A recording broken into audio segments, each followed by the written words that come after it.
sambil sambil tunggu teman-teman yang siap masuk. Ya ini udah jam 6.30. Ya di sana jam 7.30 ya. Iya, Saya jam kadang 7.30. bingung kalau pindah apa tuh, WIB bingung menyesuaikan Wita ya gitu ya. WT, kadang di WIT tuh di Heeh, Manokwari atau di Sorong. iya, Jadi ya harus pandai-pandai mengatur waktu iya. gitu. Ini link Zoom-nya ini ya, untungnya link Zoom di tempat saya ini bisa dipakai terus. Cuma judulnya memang mekanisme support on farm ini biasa Iya saya iya. pakai untuk tim internal juga sih.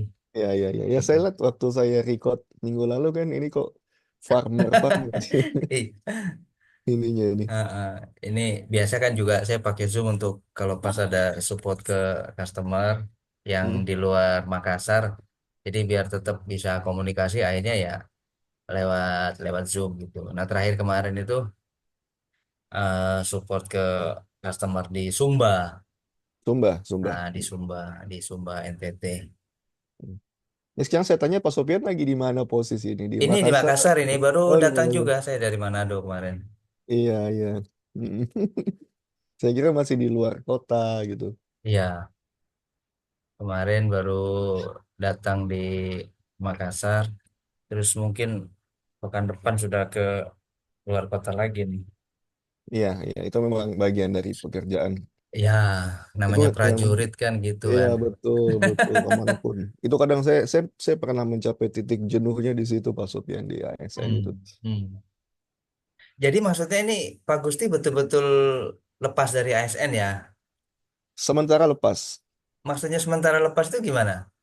Kok bisa sementara lepas? Karena saya fokus di 2022 ya, itu di mengambil tugas belajar di Fakultas Hukum Universitas Hasanuddin untuk tingkat S3, doktor. Oh, gitu.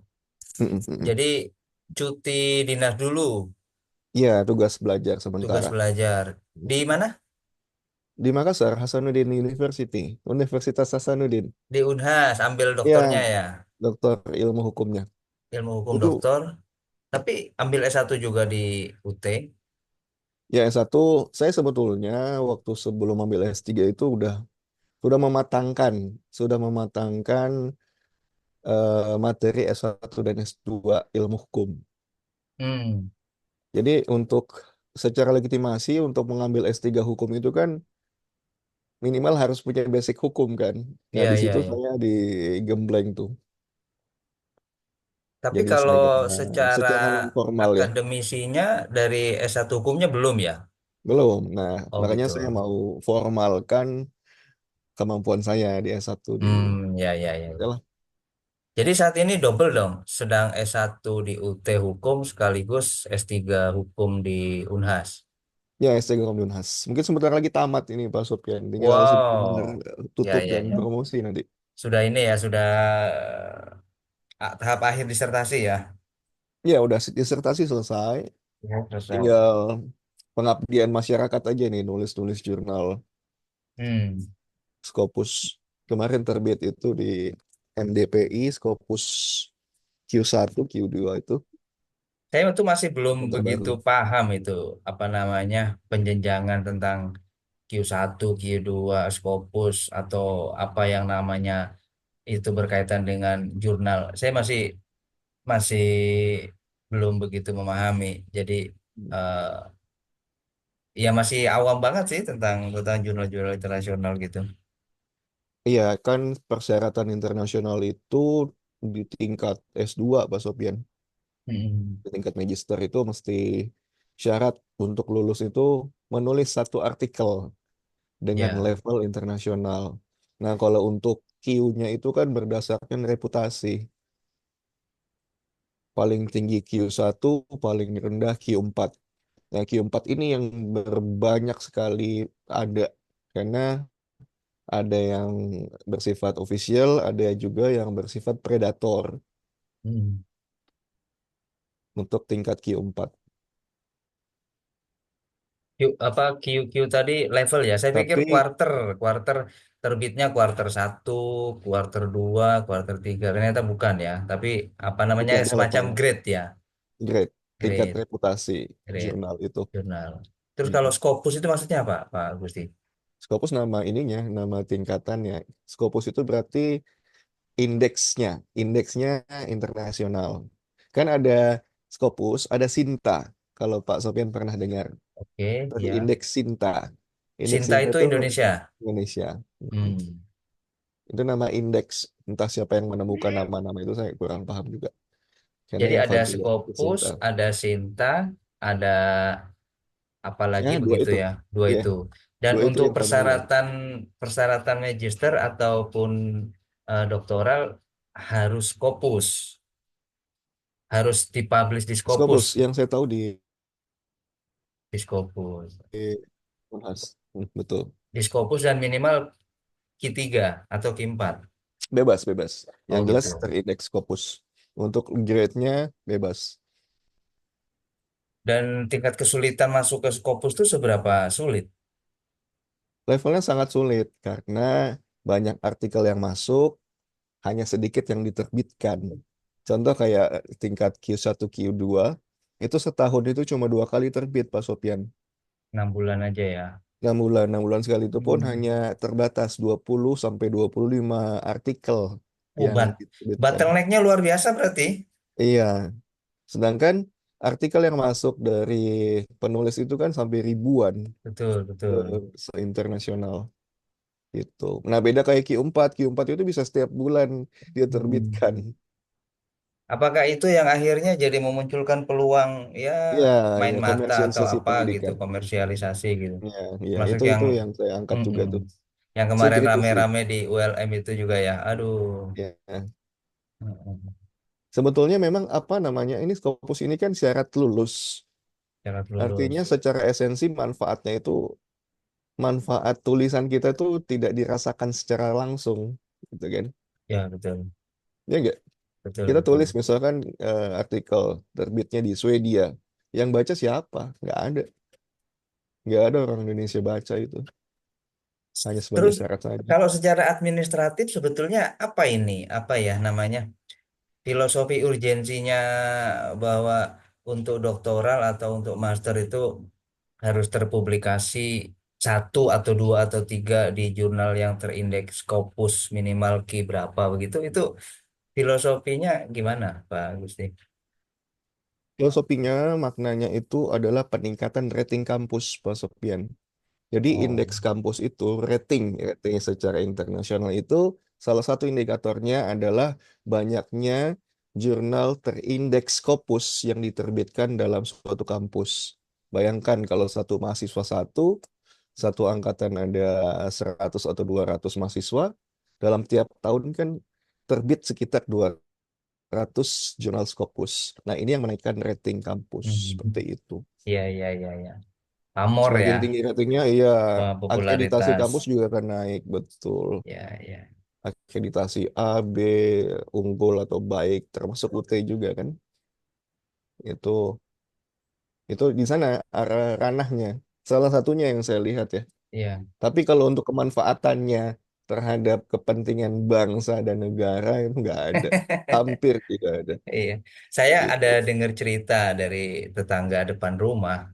Itu kan sempat ambil doktoral di bukan di ini, bukan di Makassar sih di Jawa. Di Jawa itu sempat apa namanya? Ya sedikit cerita hambatan yang cukup bikin down itu di itu tadi di publikasi jurnal dan ujung-ujungnya ya Hmm. ya itu apa pakai jalur cepat begitu. Dan Fast itu track, ya itu ya saya mencari ini juga tentang mm, fast track itu. Jadi ada kerjasama antara dosen kampus tuh dengan jurnal. Dia punya punya jalur khusus untuk menerbitkan itu. ya Tapi bayarnya ya 3 kali lipat ya dari itu harga harga semi akhirnya ya jurnal. itu akhirnya jadi Hmm. ada negosiasi-negosiasi gitu. Iya, ya itu saya ungkapkan selama saya berkuliah di Ya. UNHAS 2 tahun ini ya. Dan saya melihat praktek itu di depan mata, Hmm. begitu. Ya, mungkin nanti Ya ini sambung-sambung udah lagi saya berapa nih? apa tanya-tanya juga tuh untuk doktoralnya Pak Gusti. Ya, aman-aman aja. Ya, Ini udah ya. satu, dua, tiga, tiga. Iya tiga. Kayaknya Mila masih ada kendala tadi. Sudah sempat masuk tadi. Mila sama sama Sita. Iya, nggak apa-apa, santai aja. Iya. Kita mulai Ya. pelan-pelan aja ya, Pak Sopyan, Monggo, monggo mungkin bisa Ibu langsung Pak Putri, Gusti.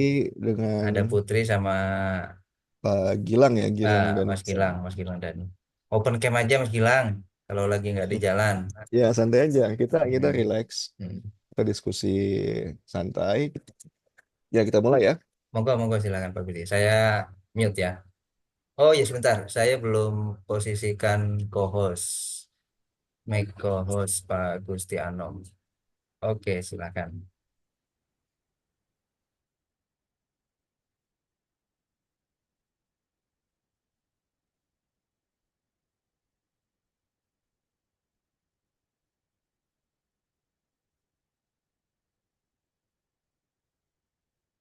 Ya sebelum saya mulai ini saya disclaimer dulu ya.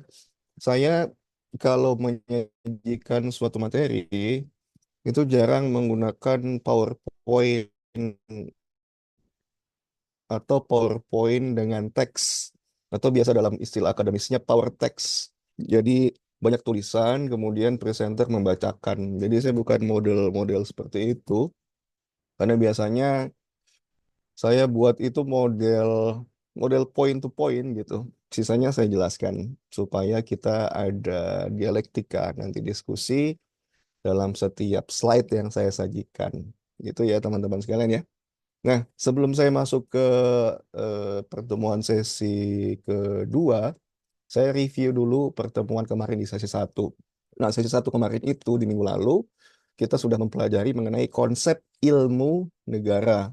Di mana konsep itu, apa namanya, didasari oleh satu buku yang ditulis oleh Josh Jelinek dari Jerman. Nama bukunya adalah Allgemeine Staatslehre. Nah, Josh Jelinek ini menulis tentang ilmu negara secara sistematis, yang bagannya sudah saya berikan secara rinci. Nah, ini bagan di buku modul itu saya koreksi sedikit ya. Ini saya ambil langsung dari cuplikan bukunya Josh Jelinek gitu. Jadi bagannya seperti ini. Jadi ilmu negara dalam arti luas dibagi dua, dalam arti sempit dan dalam sisi hukum. Nah, yang berwarna merah ini itu yang dipelajari dalam tingkat S1 di mahasiswa. Jadi, ilmu negara dalam arti sempit, kemudian fokusnya kepada teori-teori pembentukan negara hingga kepada ilmu negara yang sifatnya secara sosiologis dan yuridis. Nah, kalau untuk hukum tata negara, hukum administrasi negara, dan hukum internasional, itu tidak kita pelajari di sini. Itu dipelajari pada mata kuliah lain yang lebih spesifik, seperti itu. Nah, karena sifatnya umum, makanya ilmu negara itu objeknya abstrak. Abstrak itu artinya kita tidak membahas satu negara pun. Yang kita bahas adalah ke semua negara yang ada di dunia. Beda dengan hukum tata negara dan hukum administrasi negara yang nantinya akan teman-teman pelajari. Itu akan fokus kepada tempat negara teman-teman ambil kuliah. Misalkan teman-teman ambil kuliah di Indonesia, maka yang dipelajari adalah hukum tata negara Indonesia dan hukum administrasi negara di Indonesia, bukan negara lain seperti itu. Nah, kalau ilmu negara, kita pelajari semua negara secara objektif, tidak terikat waktu dan tidak terikat tempat. Jadi itu review minggu lalu, itu baru pembuka ya. Nah, di pertemuan kedua ini kita mulai membedah satu persatu konsepnya Josh Jelinek yang ada di bukunya tadi, Allgemeine Staatslehre, mengenai teori asal mula negara. Selain dari buku itu juga saya kombinasikan dengan buku modul, saya kombinasikan juga dengan salah satu bukunya Niccolo Machiavelli. Nanti kita akan bahas di sesi pada malam hari ini. Oke, jadi kita santai aja. Oke, kita akan bahas di slide pertama mengenai pengertian dan unsur sebuah negara. Nah, Sebelum saya jelaskan, kita sekarang di tahun 2024, malam ini otak dan pikiran kita itu kita flashback ke era abad pertengahan. Artinya sekitar tahun 1400 sampai tahun 1500. Jadi kita titik awal kita belajar asal mula negara pada tahun itu, abad pertengahan ya. Nah, pada tahun itu istilah negara itu belum ada, teman-teman. Yang ada itu adalah istilah imperium atau kekaisaran. Kalau teman-teman tahu ada Imperium Romawi misalkan, ada Konstantinopel dan lain sebagainya di Eropa. Jadi belum ada istilah negara saat itu. Nah, kalau di tingkat Asia, di Indonesia misalkan itu ada namanya kerajaan ya, Kerajaan Majapahit, kerajaan lain sebagainya. Atau di India, India itu beda istilahnya bukan ini, namanya kemaharajaan. Itu di istilah-istilah sebelum adanya istilah negara. Nah, kapan mulai ada istilah negara? Istilah negara itu dimulai pada era Renaissance di Eropa. Nah, era Renaissance di Eropa ini adalah titik titik balik peradaban Eropa di dunia pada saat itu. Sebelum era Renaissance, kalau teman-teman baca kisah sejarahnya dulu, itu Eropa mengalami zaman kegelapan atau Dark Age istilahnya. Jadi wabah penyakit, semua apa namanya, semua dikuasai oleh oleh raja dan juga agama saat itu. Agama mendominasi pergerakan-pergerakan atau sifat-sifat dari sebuah kerajaan pada saat itu. Nah, ketika runtuhnya Konstantinopel oleh Muhammad Al-Fatih ya di Romawi Timur, itu muncullah abad baru namanya abad Renaissance di tahun 1435 kalau tidak salah. Jadi ilmuwan-ilmuwan, filsuf-filsuf dari Konstantinopel itu pindah ke kota yang namanya kota Florence di Italia. Nah, disitulah peradaban Renaissance dimulai. Di situ muncul ilmuwan-ilmuwan yang kita kenal seperti Galileo Galilei, misalkan Copernicus, penemu heliocentris pada saat itu.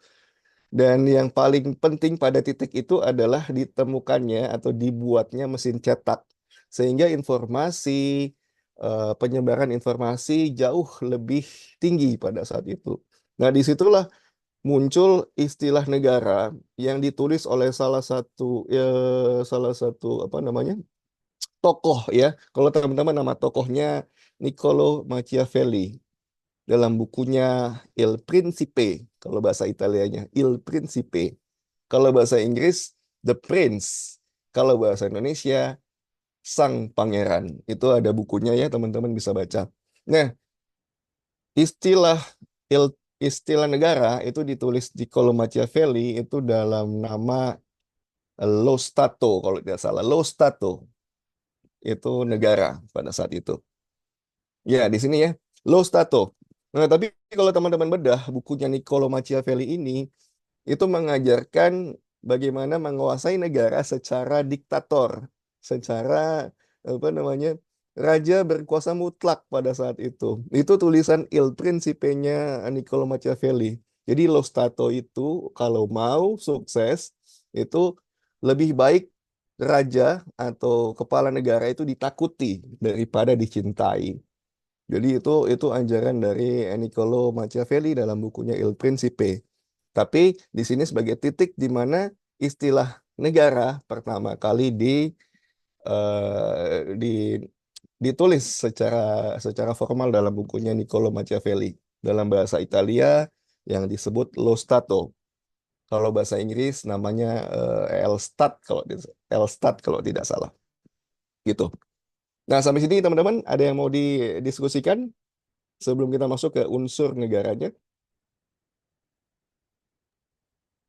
Jadi berbeda dengan yang tadi George Jelinek ya. George Jelinek Ya, itu ilmu eh, negara. ilmu negara, sedangkan munculnya pemikiran bernegara itu spiritnya pada saat kebangkitan di Eropa pada era Renaissance di Ya, tahun sekitar 1400-an tadi seribu ya. empat ratus tidak salah.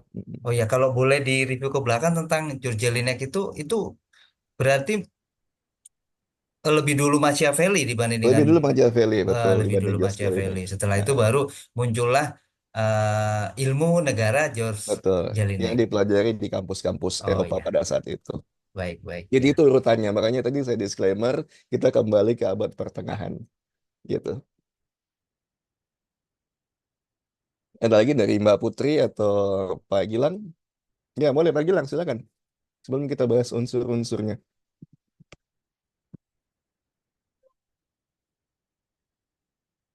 Ya, Pak Gilang raise hand, silakan Pak Gilang buka ini, dibuka mic-nya.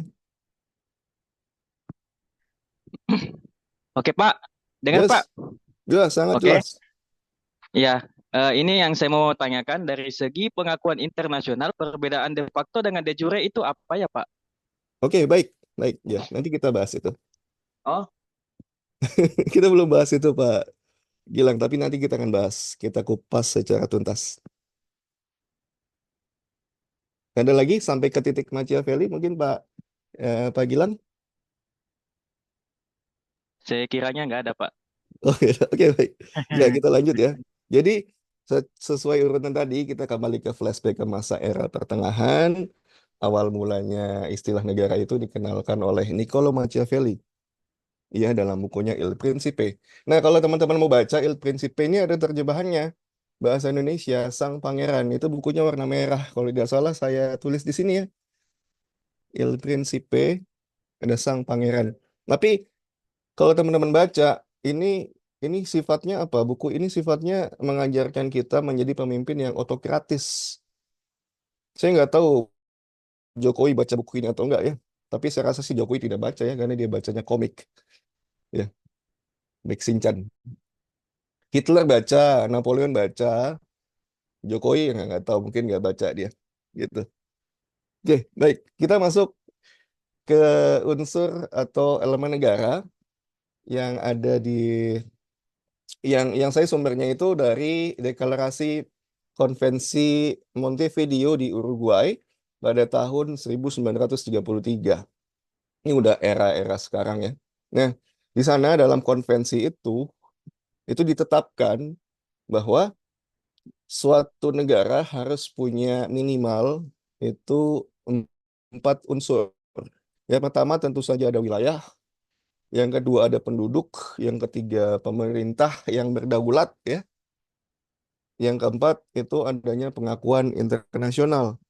Nah, pentingnya di sini apanya namanya wilayah, penduduk dan pemerintah itu sifatnya sifatnya primer ya. Artinya primer itu harus terpenuhi dulu gitu. Kalau teman-teman pahami bahwa nggak mungkin sebuah negara itu nggak punya wilayah atau nggak mungkin sebuah negara itu nggak punya penduduk atau tidak punya perintah. Pemerintah yang jelas tiga ini adalah sifatnya primer. Nah, yang paling penting kalau dari tiga itu yang mana wilayah, penduduk atau pemerintah, yang paling penting itu adalah adanya suatu wilayah. Ini nomor satu. Nomor satu yang tertulis dalam pasal satu Konvensi Montevideo. Jadi misalkan kalau ada soal nanti di UAS atau mana, nomor satu yang paling utama, yang paling bersifat primer itu adanya wilayah. Yang kedua penduduk, yang ketiga pemerintah yang berdaulat. Ini nggak bisa diacak-acak ya, gitu. Jadi sesuai urutan.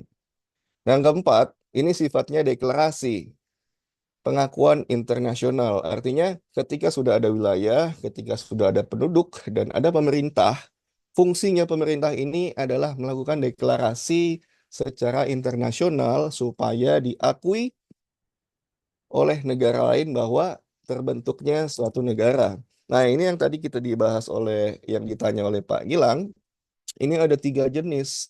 Ada de facto, ada de jure, ada pemerintahan de facto. Nah, ini bedanya. Untuk de facto ini pengakuannya sifatnya sementara, ya. Jadi negara itu hanya mengakui secara sementara bahwa ada negara baru, gitu. Artinya posisi di sini negara itu belum ada semacam apa namanya formil. Secara formilnya belum ada, tapi secara materialnya sudah terpenuhi. Wilayah ada, penduduk ada, pemerintah ada, tapi secara hukum-hukumnya itu belum terbentuk. Perangkat negaranya belum terbentuk. Itu secara de facto. Jadi negara lain itu hanya mengakui secara sementara sampai ada perangkat-perangkat pemerintahan. Ini biasanya itu negara yang baru merdeka, itu diakui secara de facto, ya. Negara yang baru merdeka itu biasanya diakui secara de facto oleh negara lain. Nah, tingkatan yang kedua itu adalah pengakuan de jure. De jure ini pengakuan yang seluas-luasnya dan bersifat tetap, tidak lagi sifatnya sementara. Jadi artinya negara lain menganggap negara ini sudah punya wilayah, penduduknya oke, pemerintahnya berdaulat, dan perangkat-perangkat negaranya sudah terbentuk gitu. Itu baru negara lain mengakui negara ini sudah bersifat de jure. Nah, yang ketiga ada lagi istilah dalam konvensi Montevideo itu ada istilah pengakuan pemerintahannya secara de facto. Yang pemerintahan de facto ini yang hanya diakui adalah pemerintahan suatu negara saja, sementara wilayahnya tidak diakui, ya. Jadi hanya ada pemerintahannya saja, tapi negara lain tidak mengakui bahwa wilayah itu adalah wilayah pemerintahnya dia gitu. Jadi pemerintahan tanpa wilayah, gimana tuh? Ada pemerintahan tapi wilayahnya tidak ada, hanya mengakui wilayahnya saja. Nah, nanti ini kaitannya dalam teori penaklukan yang akan kita bahas di slide terakhir gitu. Jadi itu ya bedanya Pak Gilang tadi, de facto itu sifatnya sementara, artinya hanya tiga terpenuhi. Secara de jure ini sifatnya tetap, negara ini udah diakui secara internasional. Yang ketiga ada istilah pemerintahan de facto, artinya hanya pemerintahannya saja diakui, tapi wilayahnya tidak, sampai pemerintahan itu benar-benar membuat hukum batas-batas wilayahnya, seperti itu. Nah, dari tiga deklarasi tadi, ada lagi juga menurut kajian yuridis dan kajian sosiologis. Nah, ini ada kaitannya tadi dengan de facto dan dengan jure, bahwa harus ada hukum tetap secara positif, secara yuridis. Jadi wilayah itu bukan hanya sekedar klaim, tapi ada wilayah hukumnya. Ada batas-batas yang jelas, ada subjek hukumnya, dan ada hubungan hukum secara internasional. Dan faktor lain secara sosiologis, itu ada semacam faktor sosial. Ada masyarakat, ekonomi sudah terbentuk, budayanya juga ada, sehingga terbentuklah suatu negara yang benar-benar saat ini kita klaim sebagai negara. Jadi itu ya, jadi itu unsur-unsur negara yang teman-teman harus ketahui. Jadi ada tiga yang primer, ada satu yang sifatnya deklaratif.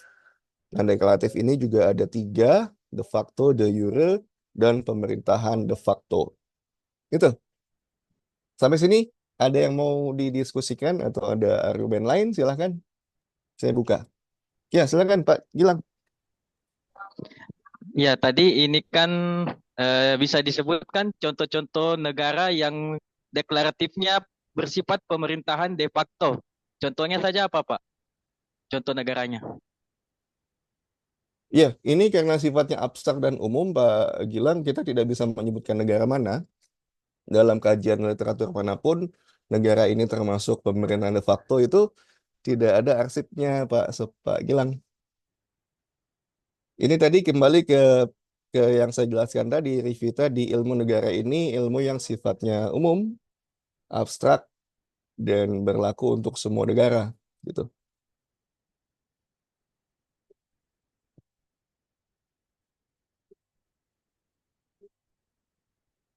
Jadi untuk catatan sejarah negara mana nih yang termasuk de facto, negara mana yang de jure, ini ada kaitannya dengan pendekatan sejarah, gitu.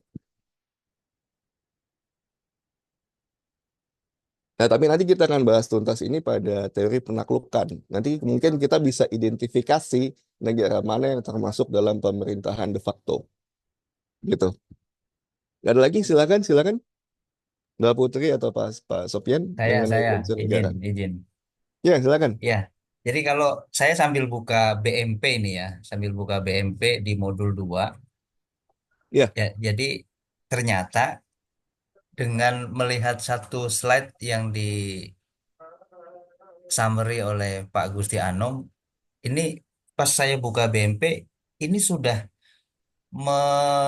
summary satu kegiatan belajar di modul 2, yaitu di modul 2 kegiatan belajar satu, pengertian negara dan unsur-unsurnya, itu sudah tergambarkan dalam satu slide ini.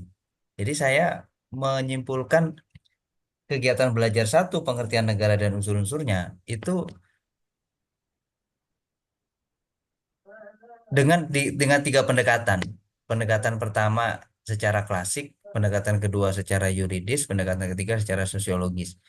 Secara klasiknya bahwa negara itu harus memiliki empat ya, empat persyaratan. Tiga persyaratan bersifat primer, yaitu wilayah, penduduk, dan pemerintahan. Selain dari bersifat primer ini perlu ada pengakuan internasional. Itu secara unsur negara dari sisi klasik. Tapi kalau dari sisi yuridis ada wilayah hukum, subjek hukum, ada hubungan hukum. Dan secara sosiologis ada faktor sosial masyarakat dan faktor alam. Nah, eh, saya mau coba lontarkan ini apa namanya tentang Palestina ya, tentang ya Palestina. Palestina. Boleh. Palestina ini kalau saya melihat ini masih ada imperialis, yaitu Israel yang mencoba menghilangkan Ya, teritorinya Palestina, sehingga dengan upaya menghilangkan teritori itu ada upaya memang menghilangkan negara yang bernama Palestina. Tetapi ketika misalnya teritorinya semakin kecil, tapi tetap masih ada teritori dan penduduknya juga masih ada, pemerintahan juga masih ada, dan pengakuan internasional juga masih ada. Jadi dengan begitu, secara klasik, upaya menghilangkan Palestina oleh salah satu negara itu bisa gagal ya, Pak Gusti ya. Walaupun misalnya teritorinya mengecil begitu. Kalau kembali ke eh, apa namanya sudut pandang unsur atau elemen negara secara klasik. Kira-kira iya, betul. bagaimana Pak Gusti? Ya, kalau bicara konflik antara Israel dan Palestina, ini konflik yang apa namanya, yang kaya akan sejarah, Pak Sopian ya. Artinya dari era dulu hingga sekarang konflik ini tidak pernah berakhir. Nah, kalau kita kaitkan dengan ilmu negara, upaya Israel untuk menghilangkan Palestina itu tidak akan pernah bisa kalau menurut pendekatan klasik mengenai negara ini gitu. Dia hanya bisa menghilangkan Palestina kalau sudah menghilangkan keempat unsur ini berdasarkan deklarasi Montevideo. Jadi menurut saya sebenarnya ada tujuan di balik penghilangan Palestina dari peta sejarah. Jadi ada unsur-unsur apa namanya yang kita tidak bisa jelaskan di sini karena ada unsur politis di situ. Ada unsur politis, kepentingan-kepentingan di balik itu mengenai serangan atau agresi Israel ke Palestina. Tapi kalau kita kaitkan dengan ilmu hukum, ya jelas hampir tidak bisa itu Israel menghilangkan Palestina dari peta sejarah kenegaraan seperti itu. Walaupun wilayahnya tadi semakin kecil batas-batasnya. Itu Pak Sopyan.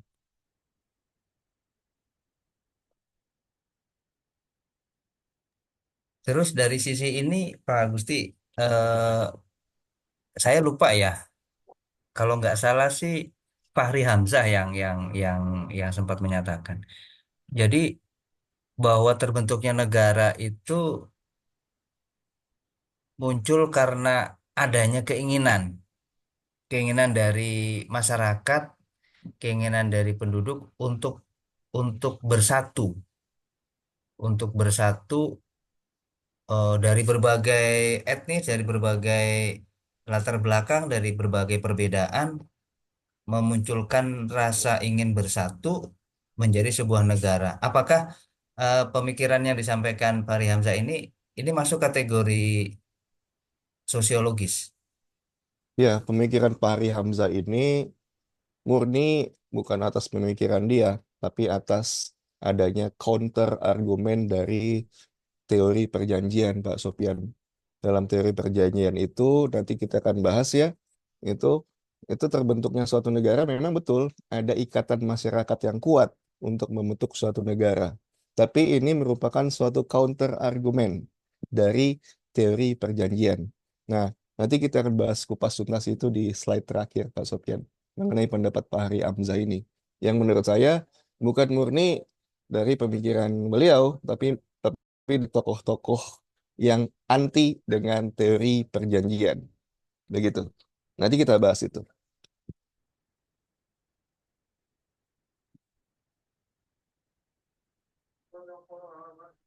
Ya, ada lagi mungkin?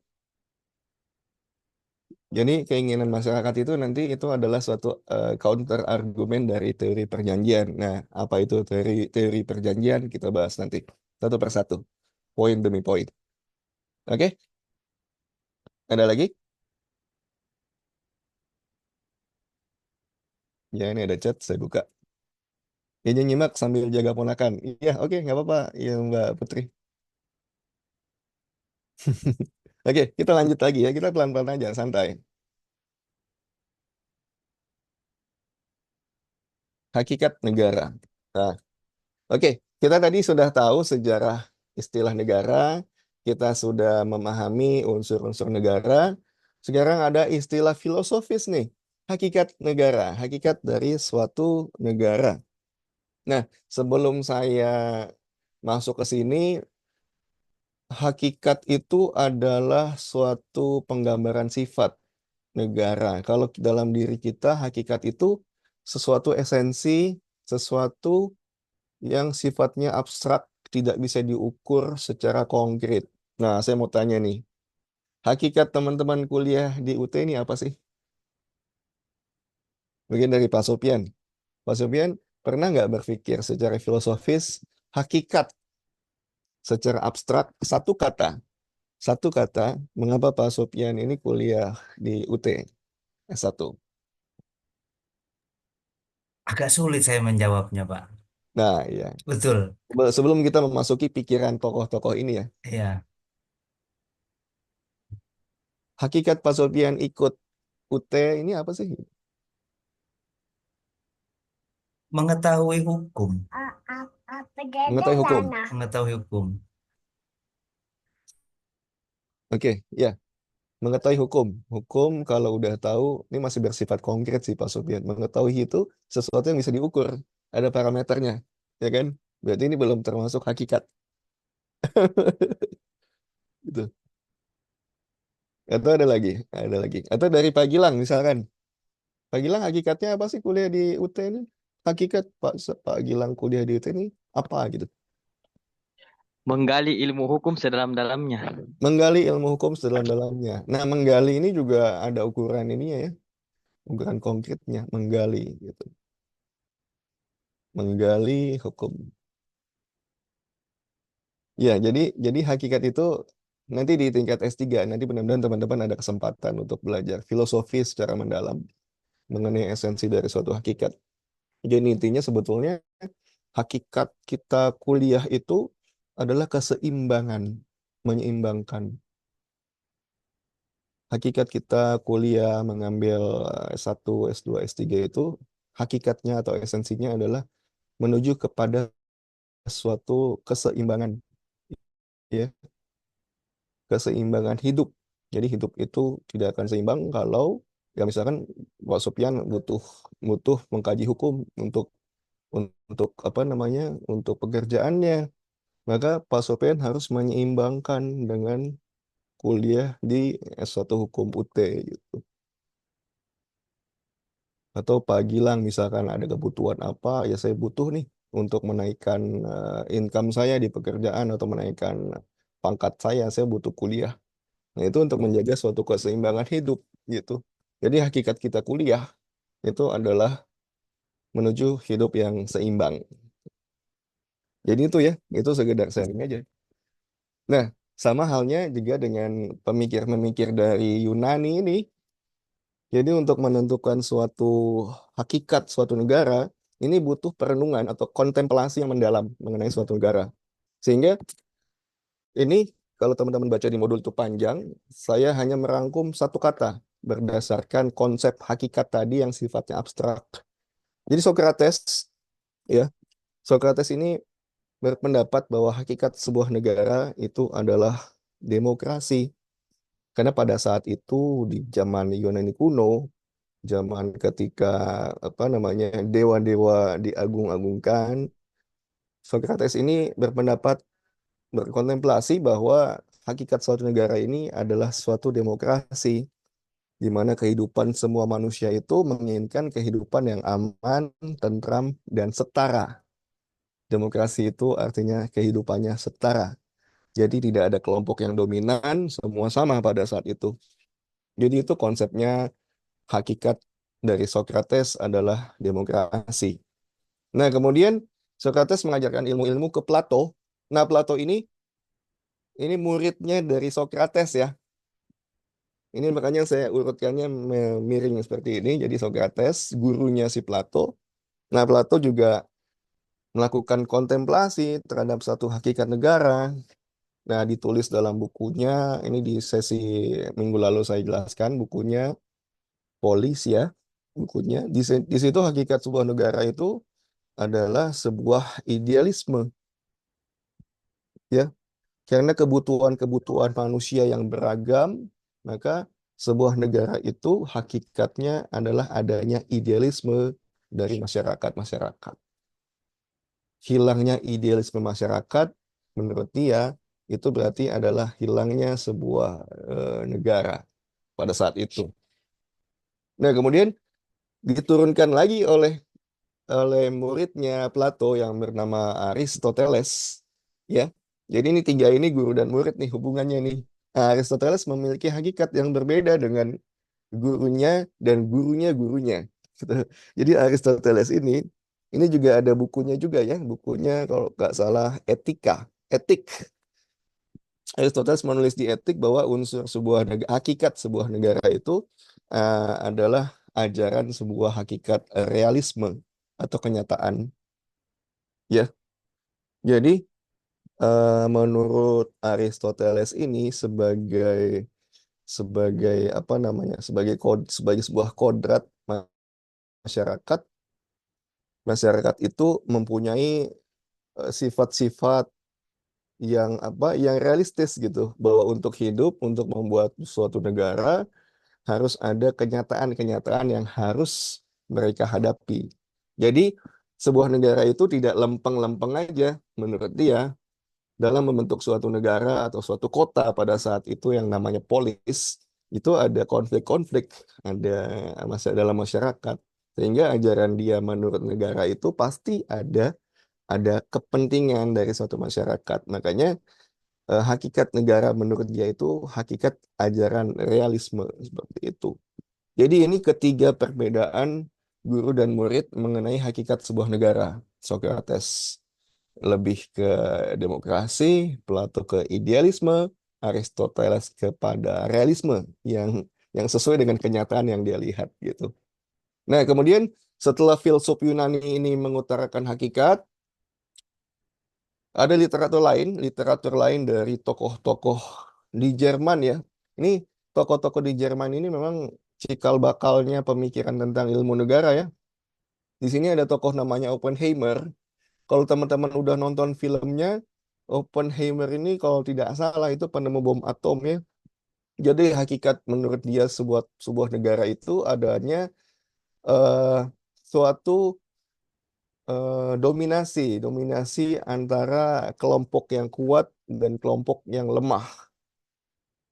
Pada saat itu mungkin dia hidup di eranya Hitler ya pada saat itu. Jadi hakikat negara itu adalah penguasaan dari yang kuat ke yang lemah menurut Oppenheimer. Nah, beda lagi menurut Hans Kelsen. Hans Kelsen ini tokoh yang nanti teman-teman juga akan temukan banyak di buku-buku ilmu hukum ya. Karena dia memang pakarnya hukum, bahwa hakikat negara itu ada suatu tata paksa atau namanya sifatnya preskriptif, preskriptif dalam ilmu hukum.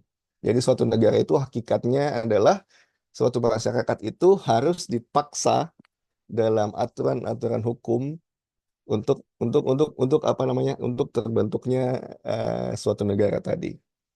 Nah, beda juga dengan Lukman. Lukman ini juga kemarin sesi lalu Mbak Mila tanyakan bahwa hakikatnya itu untuk suatu negara itu hakikatnya adanya suatu organisasi kemasyarakatan yang sifatnya sama atau apa namanya setara dari sifat-sifat organisasi kemasyarakatan itu. Jadi ini teman-teman, jadi untuk menggali suatu hakikat, teman-teman harus bisa berkontemplasi gitu. Nah, untuk rincinya teman-teman bisa baca modul atau buku-buku literatur lain mengenai hakikat suatu negara. Tapi di sini saya rangkum untuk lebih memahami teman-teman secara singkat gitu. Ya, mungkin ada yang mau didiskusikan mengenai hakikat? Silakan.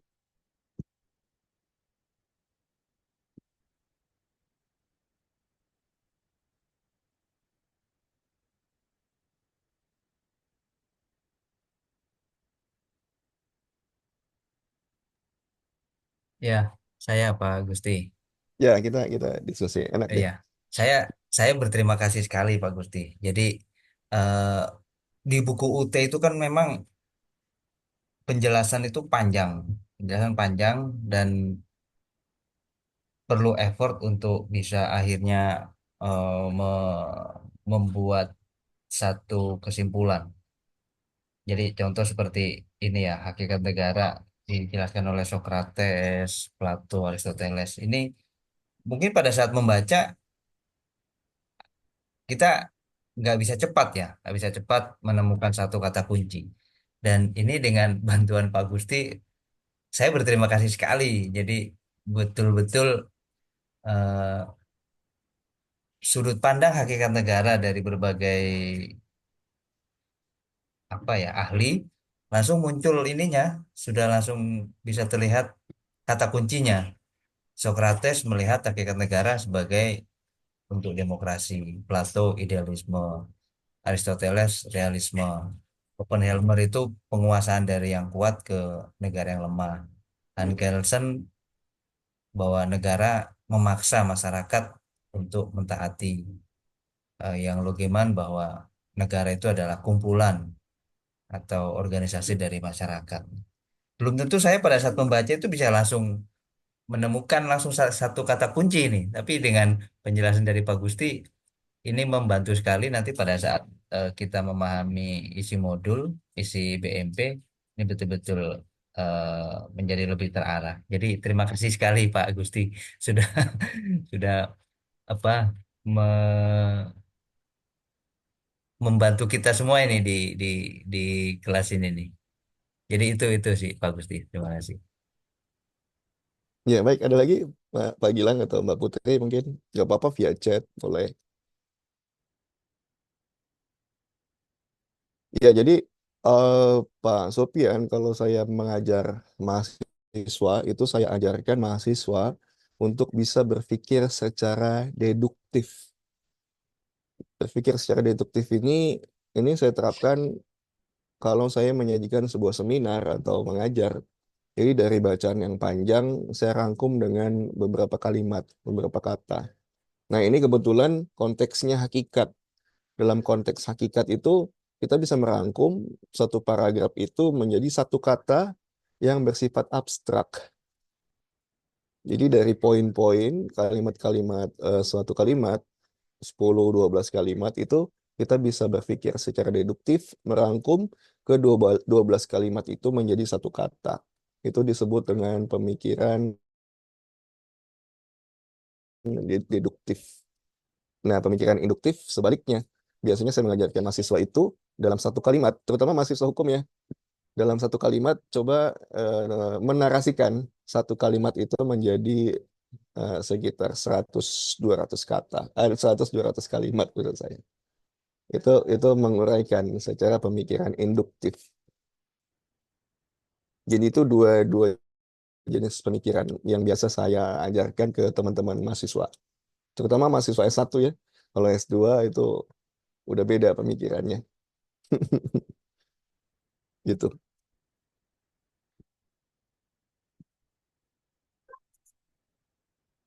Ya, nggak ada, kita santai aja ya. Ini hakikat. Yang jelas teman-teman memahami suatu hakikat, nggak hanya hakikat negara, tapi hakikat apapun dalam hidup teman-teman, coba konsepkan hakikat itu dalam satu kata yang sifatnya abstrak. Itu namanya hakikat. Ya. Nah, beda dengan tujuan. Tujuan itu tadi Pak Sofyan bilang tuh apa tapi mau kuliah di UT tadi untuk mendalami hukum ya. Itu tujuannya gitu. Pak Dani tadi mau apa tadi tentang hukum, menggali lebih dalam tentang hukum, itu tujuannya. Itu jadi bedanya tujuan dan hakikat. Hakikat itu sifatnya abstrak, kalau tujuan ini sifatnya lebih terukur. Itu ya. Kalau dalam organisasi itu ada visi dan misi.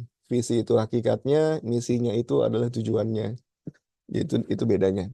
Nah, di sini saya eh, ngambilnya langsung dari modul. Modul ini ada 8 hakikat ya. Ada 8 tokoh di sini. 8 tokoh yang mengutarakan, menuliskan sebuah tujuan suatu negara. Nah, kita akan kupas tuntas satu persatu. Yang pertama, ajaran mengenai tujuan negara itu adalah suatu kekuasaan. Nah, tokoh yang mencetuskan ini yang kita bahas di awal tadi itu adalah Niccolo Machiavelli. Jadi dalam bukunya itu, buku Il Principe tadi yang dia tulis bahwa suatu penyelenggaraan negara itu mesti berbasis pada kekuasaan. Ada satu kelompok masyarakat atau satu organisasi atau satu pemerintahan itu yang berkuasa atas masyarakat yang lainnya. Jadi tujuan negara seperti itu, untuk berkuasa. Nah, mungkin pada saat era dulu, masih era-era penjajahan, tidak hanya wilayah itu yang dia kuasai, tapi kalau bisa memperluas lagi wilayahnya. Tidak hanya wilayah yang pada saat itu, tapi lebih memperluas ke wilayah-wilayah kekuasaan yang lain. Seperti itu. Jadi, tujuan negara untuk kekuasaan ini, itu diajarkan oleh Niccolo Machiavelli. Yang kedua, ini juga ada tujuan negara untuk ajaran perdamaian dunia. Nah, tokoh yang mencetuskan itu adalah Dante Alighieri. Kalau teman-teman tahu, Dante Alighieri ini, saya lebih fokusnya ke ajaran dia mengenai purgatori. Jadi dia pernah menuliskan buku namanya Inferno, dalam suatu neraka itu ya. Teman-teman kalau mau masuk surga itu harus melalui tingkatan tingkatan neraka yang namanya purgatori. Jadi setiap makhluk itu harus dicuci dulu dosa-dosanya di neraka satu, neraka dua, sampai ke tingkatan neraka terakhir untuk mencapai ke tingkat surga. Ini namanya Dante Alighieri dari Italia. Nah, intinya Dante Alighieri ini memang dia seorang apa? Rohaniawan ya, rohaniawan yang percaya akan ketuhanan, bahwa tujuan negara itu adalah menciptakan suatu perdamaian, perdamaian dunia itu. Masyarakat itu harus hidup dengan damai. Kalau masyarakat itu tidak damai dan berbuat dosa, itu tadi ajaran dia. Kalau Anda berbuat dosa, Anda eh, masuk neraka dalam tingkatan purgatori tadi. Jadi ajarannya tujuan negara menurut Dante ini adalah suatu perdamaian dunia. Nah, Plato ini ada hubungannya tadi dengan idealisme tadi. Jadi Plato itu tujuan negara, hakikatnya idealisme, tujuannya adalah mencapai ke tata susilaan. Gitu tadi. Kalau nggak salah bukunya etika ya. Etika itu berkaitan dengan tata kesusilaan. Aristoteles, nah itu tadi lebih bersifat ke realisme gitu.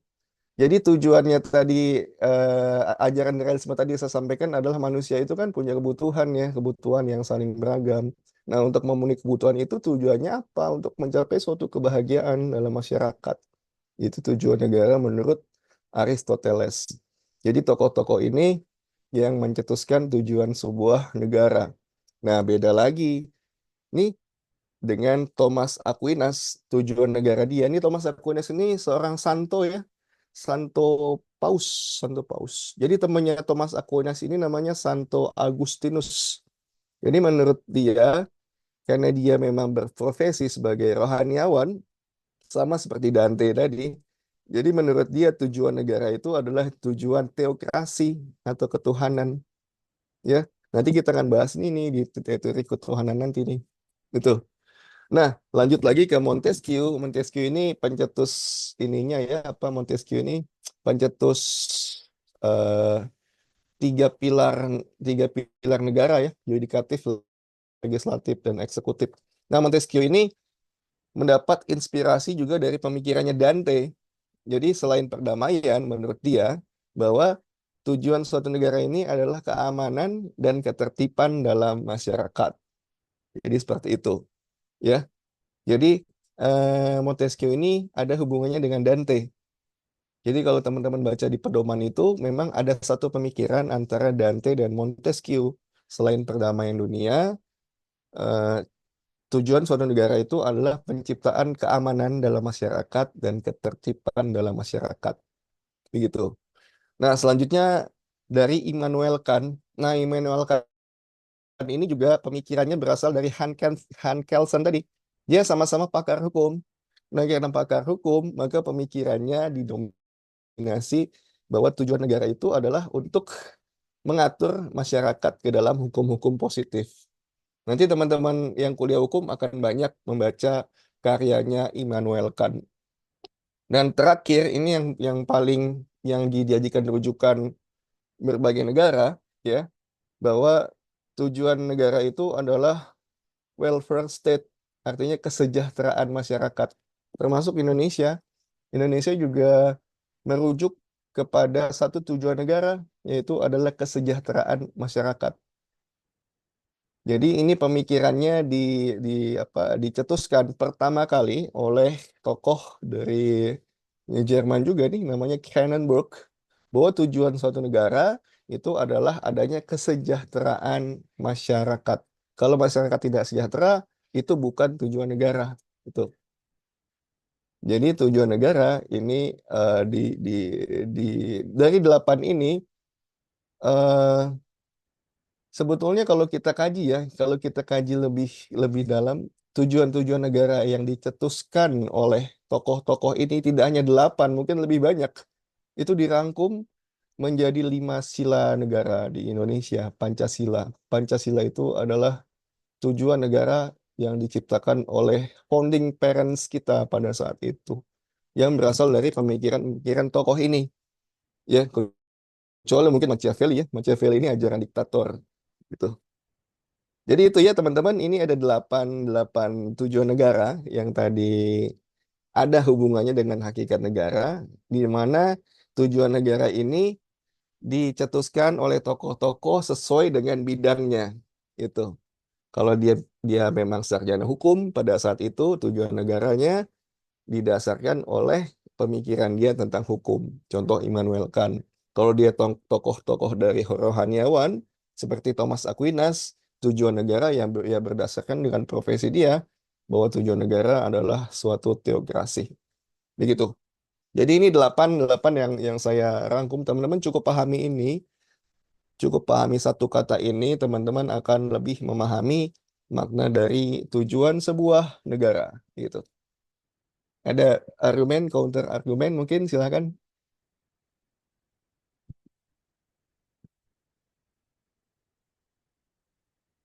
Saya sambil ngopi ya, santai ya. Iya, Pak Gusti. Saya ini lagi lontaran lagi. Ini keresahan ya, keresahan saya. Eh, tapi ini mungkin agak nyambung, nyambung dengan ya apa yang kita alami lah. Hanya Iya, saja mungkin ini sudut pandang saya pribadi boleh jadi berbeda dengan sudut pandang teman-teman yang lain tentang tujuan bernegara ini. Tujuan bernegara yang terakhir tadi welfare state dari Kranenburg adalah ke arah kesejahteraan sosial. Itu iya, ideal sekali sebagai tujuan kita bernegara sesuai dengan pas dengan sila kelima ya, sila kelima keadilan sosial bagi seluruh rakyat Indonesia. Hanya saja, mohon maaf ini ya, ini saya melihat melihat situasi yang terjadi di kita akhir-akhir ini kecenderungannya justru ke arah Machiavelli ya, ke arah Machiavelli berlomba-lomba untuk merebut kekuasaan, merebut kekuasaan juga dari sisi ajaran Plato kesusilaan juga kayaknya ini semakin jauh dan memanfaatkan negara hukum ini sebagai tameng yang tujuan akhirnya itu kekuasaan dan bukan mengarah ke keamanan ketertiban masyarakat, bukan untuk kebahagiaan bersama, tapi sepertinya hanya untuk kelompok tertentu. Jadi, apakah bisa dikatakan sebetulnya tujuan negara kita ini lagi abu-abu ya, lagi mencari bentuk ke arah mana sebetulnya tujuan negara kita ini. Walaupun kita sudah punya pegangan di Pancasila, kita sudah punya pegangan Undang-Undang Dasar 1945 yang sudah beberapa kali amandemen. Tetapi seakan-akan terakhir ini mengarah ke arah seperti yang dicetuskan oleh Machiavelli, mau mau ke arah negara otoriter, mau mengarah ke negara yang betul-betul larinya ke arah kekuasaan. Apakah pemikiran saya ini terlalu baper atau atau memang seperti ini yang sedang terjadi di negara kita? Ini sekedar diskusi gitu, Pak Agustiano. Terima kasih. Ya, nggak apa-apa, Pak Sofian. Ini memang tujuannya sharing session ini kan diskusi. Tidak pedagog ya, tidak pedagogi, tapi andragogi. Jadi tidak satu arah. Jadi ada banyak pikiran-pikiran, ada dialektika, sehingga kita punya sesuatu ilmu yang bisa kita apa namanya bisa kita dapatkan gitu. Kalau kita membagi apel, misalkan saya punya apel, Pak Sofian punya melon misalkan. Kalau saya kasih apel saya ke Pak Sofian, saya nggak punya apa-apa gitu kan, apel saya hilang. Tapi kalau membagi ilmu, justru makin bertambah kan. Saya punya apel, Pak Sofian punya melon, saya kasih apel, apel saya nggak hilang gitu. Justru Pak Sofian punya dua buah gitu, saya juga punya buah. Melonnya, saya punya melon, saya punya apel, Pak Sofian juga punya melon, punya apel, benda yang sama dari saya gitu. Jadi itu tujuan andragogi.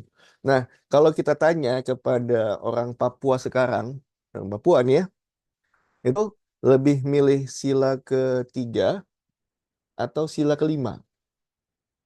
Nah, kalau zaman dulu sebelum era Presiden apa nama Mulyono ini, orang Papua itu milih sila ketiga. Kita butuh persatuan Indonesia. Tapi pada akhir era Mulyono, itu kalau kita tanya orang Papua, dia pilih sila ketiga atau sila kelima, mereka akan lebih memilih sila kelima, adanya keadilan sosial bagi seluruh rakyat Indonesia. Jadi ada pergeseran sampai seperti itu, Pak Sofian. Sampai ke tingkat Papua, orang-orang itu sudah merasakan adanya ketimpangan dari adanya rezim Pak Mulyono ini gitu. Jadi tidak apa namanya keresahan-keresahan itu tidak hanya di sekitar kita di kota besar, tapi sampai ke pelosok Papua. Artinya memang pemerintahan yang saat ini mau lengser 10 tahun ini itu gagal. Gagal dalam menciptakan tujuan negara tadi. Justru di akhir era kekuasaannya Presiden Mulyono ini itu apa namanya membangun suatu dinasti teokrasi, dinasti kekuasaan seperti ajaran Machiavelli. Artinya memang ini ada hubungannya dengan politis sebenarnya nggak cuma dari Pancasila tujuan negara yang ditulis oleh founding founding parents kita, Pak Sopian, tapi juga dalam eh, pembukaan Undang-Undang Dasar. Di situ jelas bahwa tujuan negara itu adalah cerdaskan kehidupan bangsa dan pelihara fakir miskin. Dan dua tujuan itu juga tidak dilakukan oleh rezim yang sekarang berkuasa. Ya mudah-mudahan kita punya harapan rezim selanjutnya, walaupun masih ada unsur dari rezim yang pertama, yaitu Fufu Fafa, nggak masalah, kita masih punya harapan lah dari rezim yang baru nanti, yang tanggal 20 Oktober nanti akan dilantik. Gitu. Mudah-mudahan presiden presiden yang baru nanti itu menerapkan ajaran tujuan negara dari Kernenberg, yaitu mensejahterakan masyarakat. Itu Pak Sofian.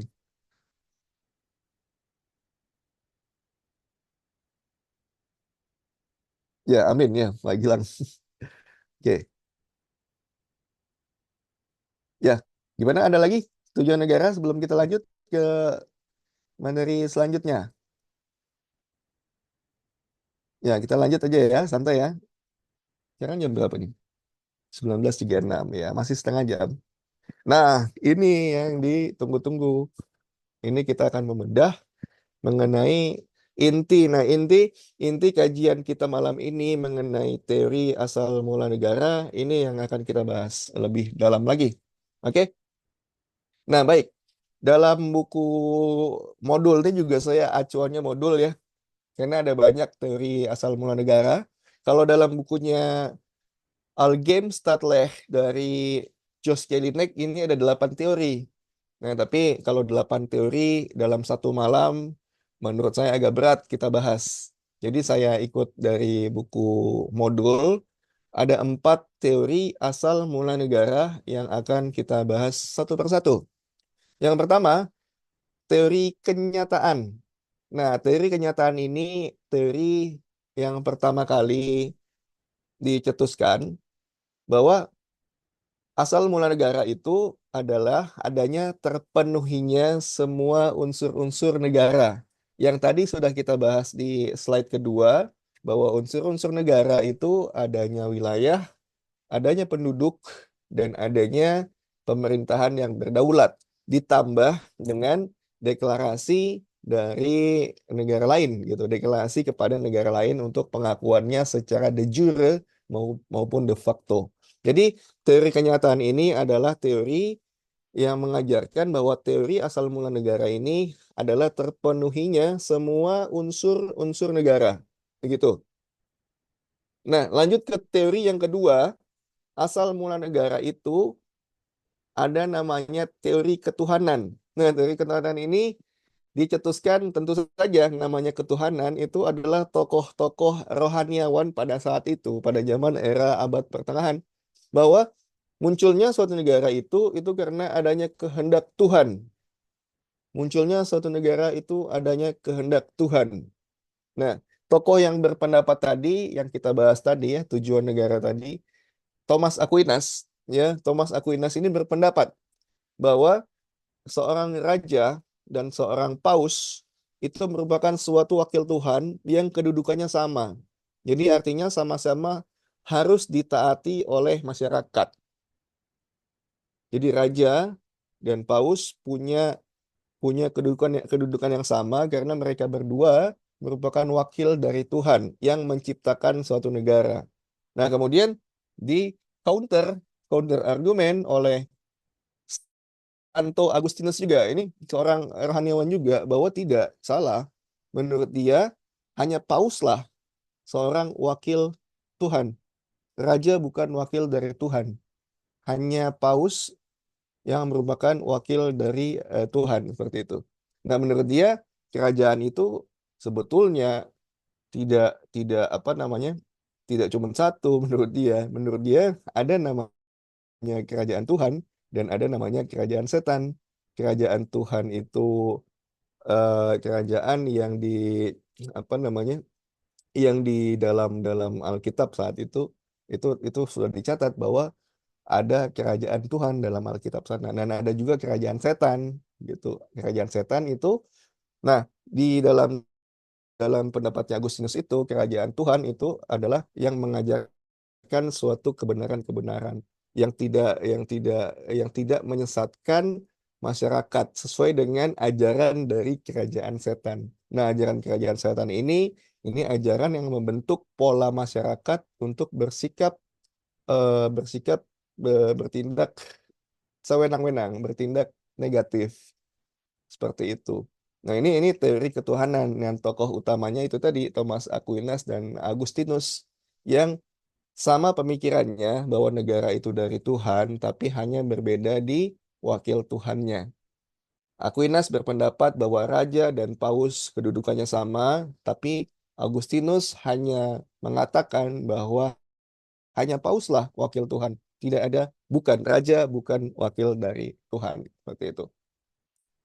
Lanjut lagi ke teori perjanjian. Nah, ini tadi yang ditanya Pak Sopian, pendapatnya Fahri Hamzah tadi. Jadi, dalam teori perjanjian, asal mula suatu negara itu adanya perjanjian antar masyarakat atau kelompok masyarakat yang sama-sama merdeka atau perjanjian antara penjajah, ya, masyarakat yang berkuasa dengan masyarakat jajahannya. Jadi ada perjanjian, ada transaksional di sini menurut teori perjanjian. Nah, yang mencetuskan teori perjanjian ini ada 3 tokoh. Yang pertama Thomas Hobbes, Thomas Hobbes, sorry, Thomas Hobbes. Yang kedua John Locke. Yang ketiga Jean Jacques Rousseau. Jadi ada 3 tokoh yang mencetuskan teori asal mula negara itu sebetulnya adalah perjanjian antar kelompok masyarakat. Gitu. Nah, pendapat mereka, Thomas Hobbes, John Locke, Jean Jacques Rousseau, ini hanya dibedakan dari sisi hasil transaksionalnya. Nah, menurut Thomas Hobbes, ketika perjanjian itu terjadi ya antar kelompok masyarakat, jadi perjanjian itu eh, akan menciptakan suatu negara yang bersifat monarki. Monarki itu kerajaan. Jadi ada raja satu, raja dua, akibat hubungan transaksionalnya itu terciptalah sebuah negara. Jadi misalkan ada raja A, raja B, dia melakukan transaksional, ini wilayah saya, ini wilayah kamu, maka kita ciptakan suatu negara yang sudah disepakati bersama, sesuai dengan wilayahnya masing-masing. Jadi Thomas Hobbes mengatakan bahwa hasil transaksional dari teori perjanjian itu adalah suatu negara yang bersifat monarki. Kemudian dibantah lagi oleh John Locke, tidak monarki. Karena kalau monarki, menurut dia akan tercipta tadi kesewenang-wenangan dari raja tadi. Suatu negara hasil transaksional tadi itu akan menghasilkan monarki konstitusional menurut dia. Artinya ketika terjadi perjanjian antar pemimpin kelompok masyarakat, itu akan tercipta suatu negara di mana seorang raja itu akan dibatasi, ya, hak-haknya atau kekuasaannya itu akan dibatasi oleh undang-undang atau konstitusi. Jadi karena adanya transaksi tadi, justru harus ada apa namanya, harus ada sistem yang membatasi kekuasaan negara hasil dari transaksi negara tadi. Makanya John Locke berpendapat bahwa hasil dari teori perjanjian ini adalah monarki konstitusional. Kemudian lagi dibantah lagi oleh Jean-Jacques Rousseau. Jean-Jacques Rousseau. Ini dari Prancis nih, saya bacanya harus ikut logat Prancis. Jean itu Jean. Jean-Jacques Rousseau. Nah, Jean-Jacques Rousseau berpendapat bahwa ketika adanya kontrak sosial atau social contract antar masyarakat, itu artinya ada suatu kedaulatan, ada suatu demokrasi di situ. Sehingga dengan adanya teori perjanjian antar kelompok masyarakat ini, itu seharusnya tidak lagi tercipta suatu negara yang bersifat otokrasi atau bersifat monarki. Justru adanya perjanjian ini akan menciptakan suatu negara yang sama-sama berdaulat secara demokratis. Ini menurut Rousseau. Jadi hasil dari perjanjian itu tadi eh, harusnya negaranya sifatnya demokratis. Menurut dia seperti itu. Itu bedanya dari tiga pemikiran dari eh, sarjana-sarjana di era abad pertengahan ya. Nah, tapi kemudian di era-era selanjutnya, termasuk Fahri Hamzah, bahwa ada counter argumen, ada tokoh-tokoh yang anti dengan teori perjanjian, bahwa sebetulnya tidak ada negara akibat teori perjanjian. Jadi sebetulnya teori perjanjian sebagai asal mula dari suatu negara itu tidak ada, ya. Jadi ada pendapat ketika setelah era abad pertengahan itu ada tokoh David Hume misalkan, negara itu timbul bukan perjanjian tapi adanya suatu pertumbuhan dari masyarakat. Masyarakat bertumbuh secara pemikiran, bertumbuh secara pengetahuan, sehingga adanya keinginan untuk bernegara secara merdeka. Dikuatkan lagi dengan Utrecht dari Belanda. Negara itu timbul bukan dari perjanjian antar masyarakat, tapi justru dari adanya ikatan-ikatan sosial antar masyarakat tadi. Sama halnya dengan pendapat David Hume tadi, dengan adanya pengetahuan yang semakin bertumbuh dari masyarakat, kemudian ada ikatan-ikatan sosial-sosial dari antar masyarakat hingga terciptalah suatu negara. Nah, kemudian ada tokoh nasional, Nasrun, saya nggak tahu nih dari mana sumbernya, tapi saya kutip di sini, mungkin Nasrun ini yang dikutip Fahri Hamzah ya, negara timbul adanya ikatan atau kemauan besar, ya, tadi kemauan yang besar dari suatu masyarakat. Jadi ketiga tokoh yang tercatat di modul ini tadi, ini yang menentang adanya teori perjanjian. Tidak ada yang namanya perjanjian. Tidak ada yang, karena tidak pernah ada dokumen resmi yang membuktikan adanya perjanjian kontrak antar suatu negara, itu tidak ada. Tidak ada sejarah tidak ada penemuan sejarah mengenai munculnya suatu negara itu akibat dari perjanjian. Jadi makanya muncul counter argumen tadi. Nah, yang terakhir adalah teori penaklukan. Nah, ini teori yang mungkin ini banyak kita banyak kita ketahui mengenai teori penaklukan ini. Nah, asal muasal negara itu adalah suatu penaklukan kelompok manusia terhadap wilayah dan kelompok manusia lainnya. Ini ini teori penaklukan. Nah, teori penaklukan itu ada 5 fase, bukan 5 di buku 5, tapi saya koreksi sebetulnya cuma ada 4 fase. Ini saya ambil literatur lain, bukan dari modul ya. Jadi teori penaklukan ini mirip-mirip suatu penjajahan ya. Kalau tadi kan, kalau tadi perjanjian itu kan ada apa namanya, ada kontrak sosial ya. Tapi kalau teori penaklukan itu adalah eh, ada kelompok yang ditaklukkan oleh kelompok lain untuk merebut wilayahnya, begitu. Nah, fase pertama, fase genoskaf, artinya ada kesamaan visi. Jadi misalkan saya, Pak Sopian, Pak Gilang, dan Mbak Putri, ini visinya sama. Punya filosofi yang sama. Ayo kita bentuk suatu kelompok masyarakat. Ini fase pertama. Fase pertama kita cuma bentuk kelompok doang nih. Kelompok belajar gini nih. Ya, ini fase pertama. Ketika sudah ada kelompok yang sama visinya, kemudian menuju ke tahap yang kedua. Ini ini kelompok kita batas teritorialnya sampai mana aja sih gitu kan. Jadi di fase kedua ini, kelompok kita ini mulai sadar kita mesti punya wilayah yang kita akui, ya.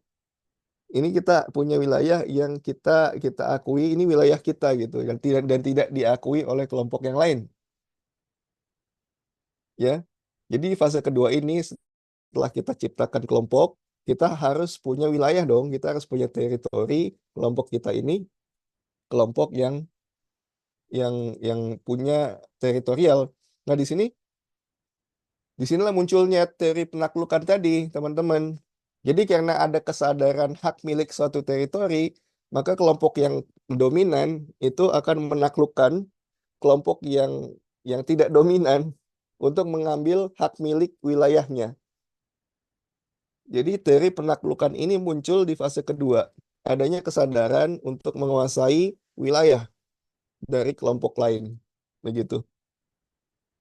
Nah, di fase ketiga, ketika kelompok tadi sudah punya penduduk ya, sudah punya pemerintah, tentu saja punya wilayah, ini kesadaran untuk mulai kesadaran untuk bernegara. Kesadaran ini yaitu tadi munculnya perangkat-perangkat negara, munculnya aturan-aturan untuk memaksa masyarakatnya tadi sebagainya.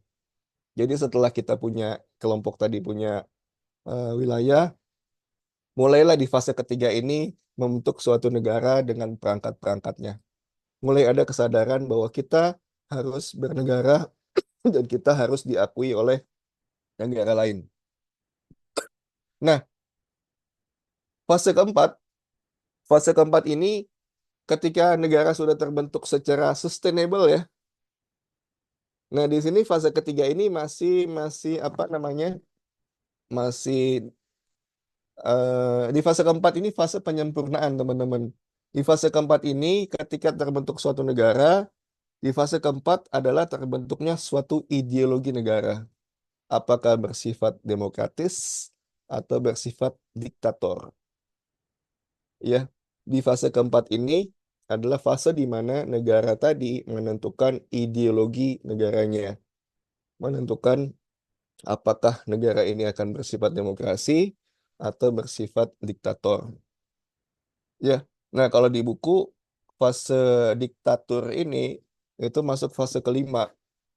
Jadi ada sarjana Jerman yang namanya Karl Marx dan Friedrich Engel. Dia mengatakan bahwa sebenarnya diktator ini adalah evolusi kekuasaan dari demokrasi. Demokrasi itu menurut mereka nggak layak diterapkan dalam suatu negara. Lebih baik itu tadi ada ada golongan yang berkuasa dari golongan yang lainnya.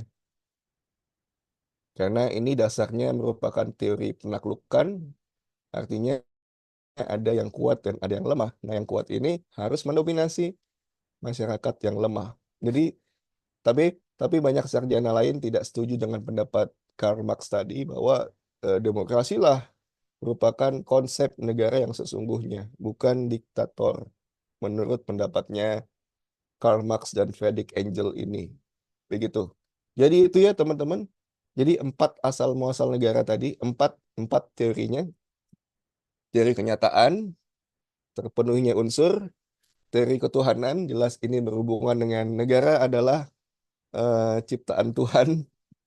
Yang ketiga teori perjanjian, dan yang keempat itu adalah teori penaklukan. Kalau teori, teori perjanjian tadi ini masih masih dipertanyakan karena di era-era abad modern banyak tokoh-tokoh yang apa namanya yang tidak setuju dengan adanya teori perjanjian tadi, termasuk Fahri Hamzah. Yang keempat, teori penaklukan ini ada empat fase atau kalau di buku lima fase kita boleh jadikan rujukan itu bahwa ada fase pembentukan kelompok, fase pencarian wilayah, fase bernegara dan fase menentukan ideologi negara. Jadi itu empat teori asal muasal negara yang dibahas dalam modul UT pada malam hari ini. Silakan kalau ada yang mau didiskusikan dari empat teori tadi.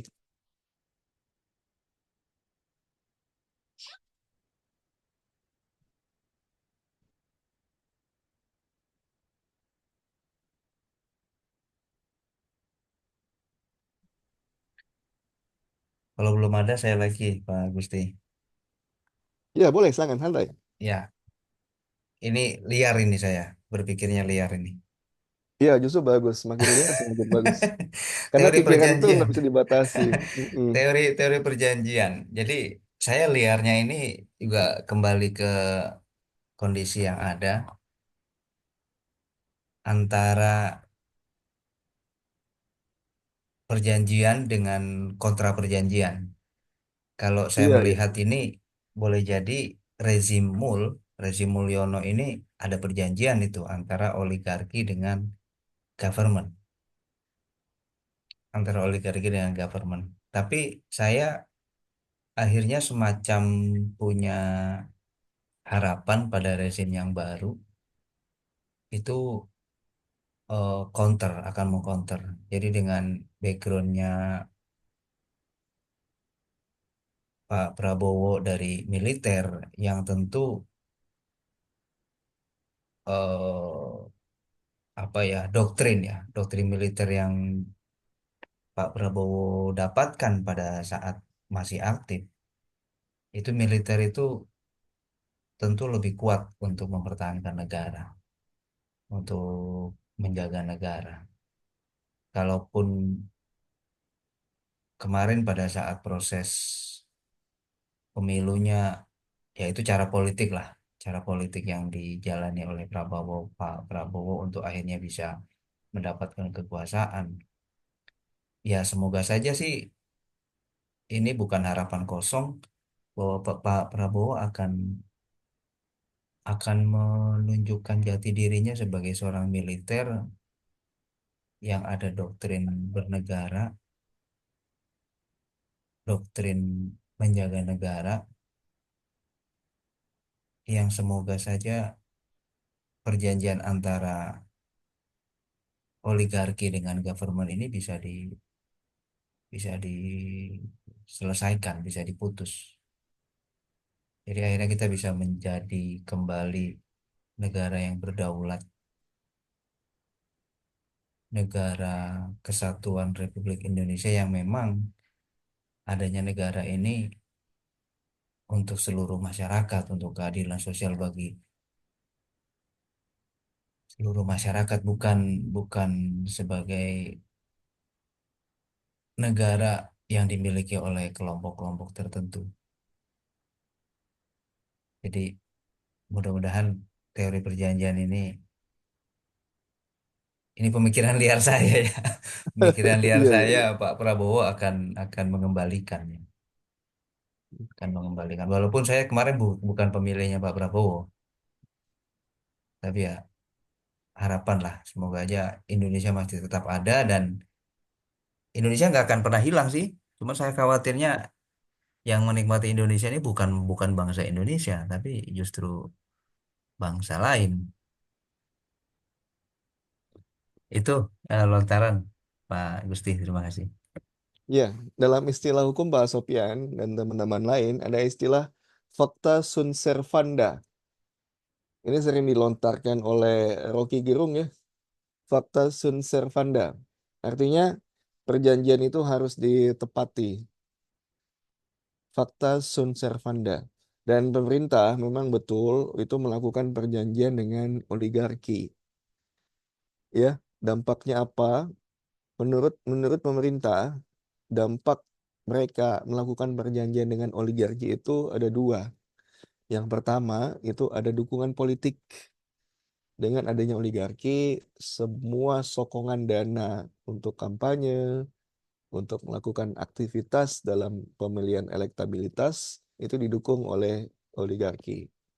Yang kedua, dalam perjanjian antara negara dengan oligarki, keuntungannya adalah adanya stabilitas politik, ya. Jadi oligarki itu bisa berperan dalam menciptakan stabilitas politik untuk mendukung rezim yang ada. Dan itulah yang diciptakan rezim Pak Mul sekarang. Seolah-olah memang adanya kestabilan kondisi masyarakat ya. Terbukti saya baca koran Kompas kemarin, itu surveinya masyarakat masih tetap bahagia, bukan bahagia ya. Masyarakat masih tetap eh, apa namanya suka dengan kepemimpinan Pak Mul ini gitu hingga mencapai 80%. Itu artinya memang dua keuntungan perjanjian tadi antara pemerintah dengan oligarki itu menciptakan suatu stabilitas politik yang tadi. Dan kemungkinan ini menurut saya ya, karena Pak Mul ini ibaratkan gurunya Pak Bowo seperti Plato dan Socrates tadi ya. Saya juga ada kecil harapan bahwa tidak ada atau putus perjanjian antara oligarki dan pemerintah. Pasti akan tetap ada karena memenuhi prinsip tadi fakta sunt servanda. Begitu. Yang dampaknya memang tidak tidak terlihat secara kasat mata. Dampaknya ya itu tadi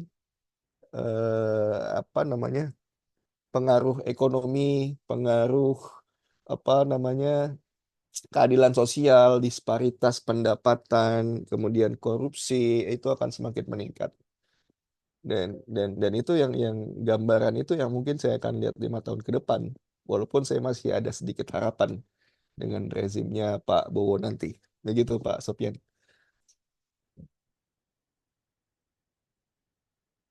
Ada lagi mungkin dari teman-teman?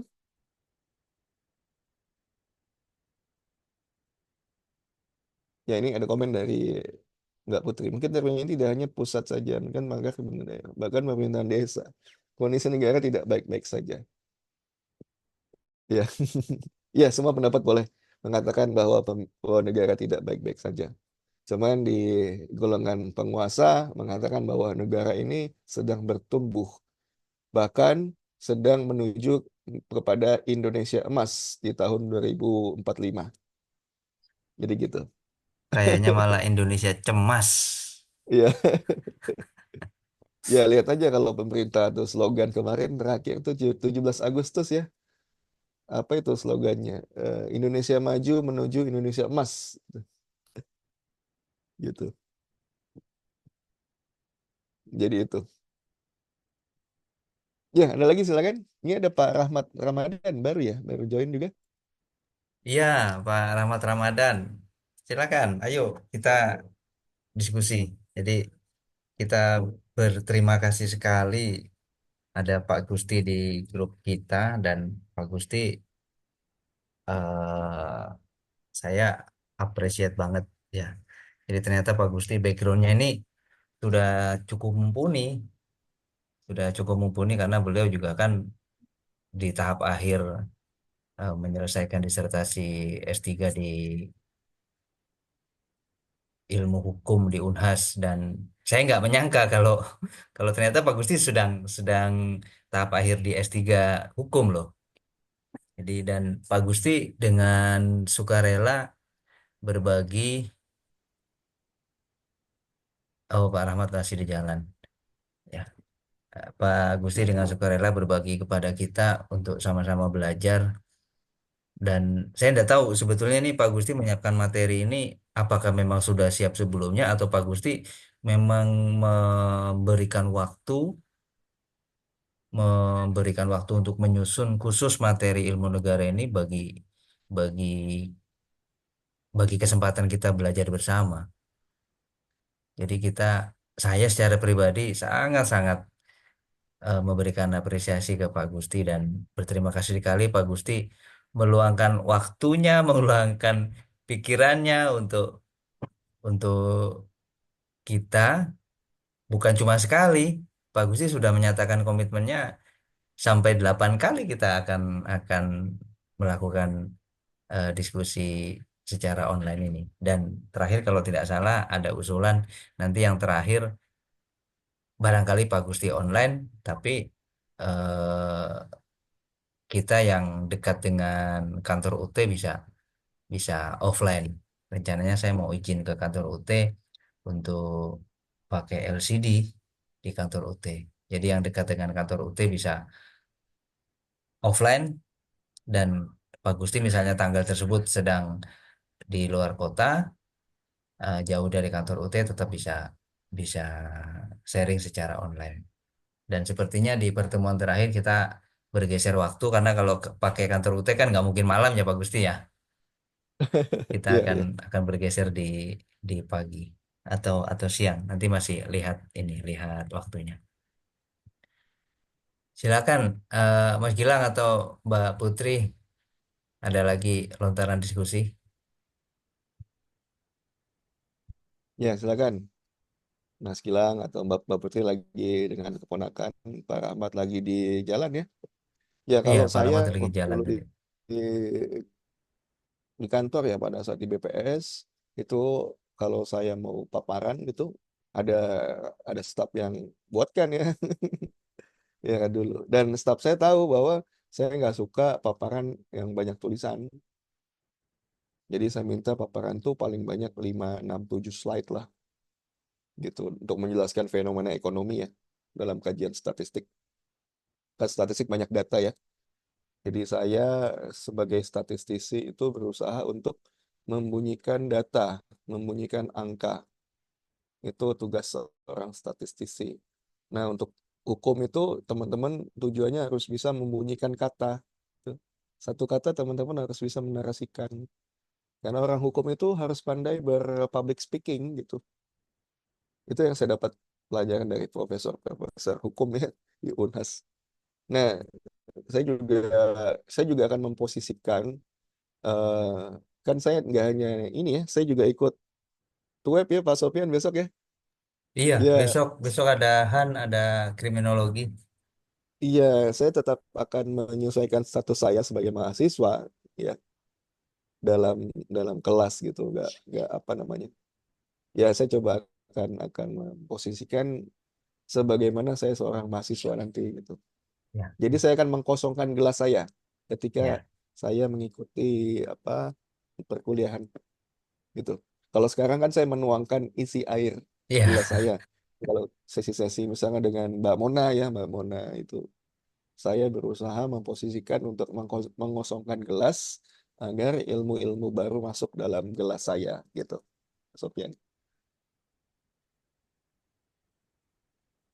Ya, Pak Sofian selain pakai laptop ada HP juga. Saya HP ada sih, cuma saya nggak aktif kan. Cuma ini Saya tadi anak biasa. anak ini anak dari tadi minta dibuatkan susu. Saya Oh belum iya, belum selesai. ya Bentar lagi. sebagaimana saya biasa ngajar kelas itu ada evaluasi tuh. Jadi tadi saya bikin sedikit kuis. Kalau teman-teman mau join boleh nih. Ya lagi nyimak nggak apa-apa. Kita coba aja ya. Saya Oh mau ya, mengukur boleh boleh. juga kemampuan ya. Iya iya. Sebagaimana apa yang saya utarakan tadi. Saya coba share dulu ya.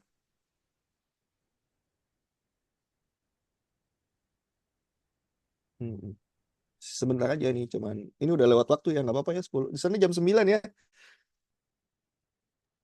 Jam Iya, nggak apa-apa. 9:05, Ya, lewat nggak apa-apa nih, 8. 10 menit lah. Ya.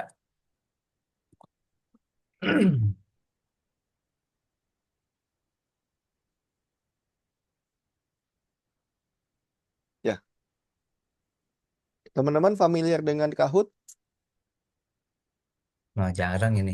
Berarti saya harus Nah, masuk dulu ke Kahoot ya. Kita harus masuk dulu ke ya Kahoot Kahoot, ya. Kahoot titik it, Kahoot.it, tulis itu. Sebentar. Saya pakai HP kalau gitu.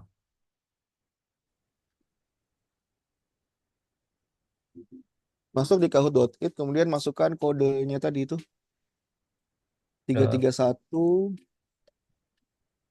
double O Kahoot dot it atau TI? .it, IT. Oh, dot IT. Kahoot.it, lalu masukkan kodenya 33194. Alright, English.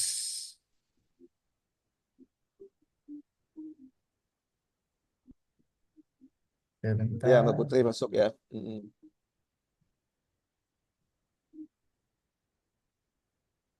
Kok gini sih? Free online. Alright, English.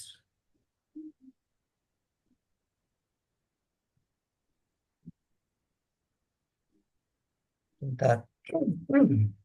Saya ada problem ini kok munculnya begini. Munculnya nggak langsung ke situ. Iya, munculnya langsung masukkan kode PIN. Nah, yang saya enggak ini. Munculnya lain. Oh, muncul lain. Apa munculnya Munculnya Pak Supin? free gameplay, alright English, free action game. Bentar. Play.kahoot.it.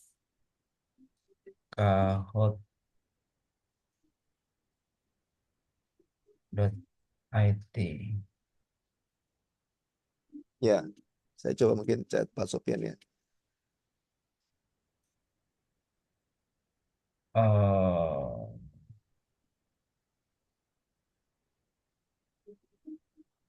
bentar. Kahoot.it. Ya, itu saya ketik, tinggal diklik Pak Sofian. Oh ya, game enternya ini 331. 9419.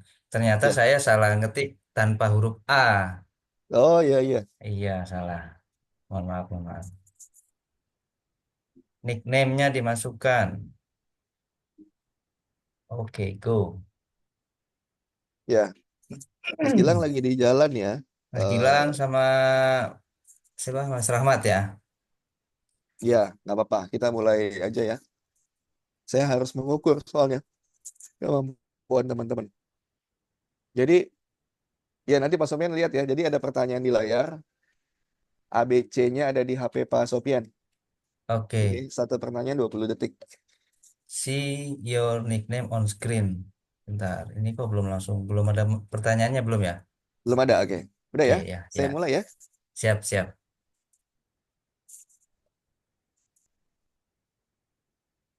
Mau mulai loading. Ya, pertanyaannya ada di layar laptop. Wow. Istilah negara pada era. Jawabannya Ya, ketik aja Pak Sofian. Nanti kita lihat. langsung klik kan? Ya, langsung pilih aja.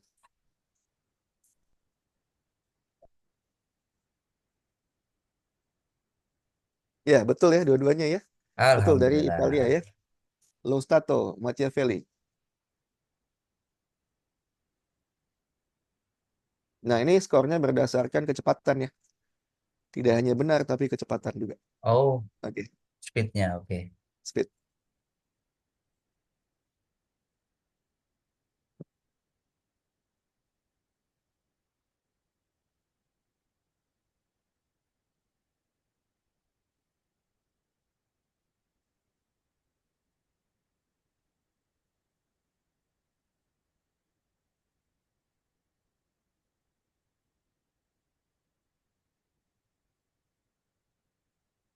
Ya, national anthem ya.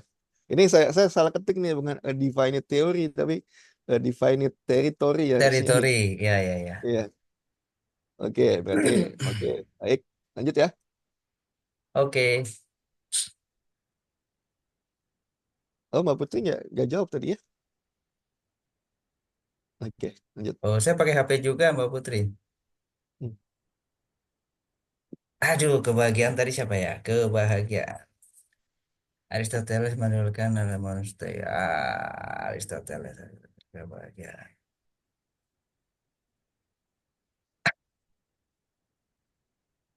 Kebahagiaan, kebahagiaan.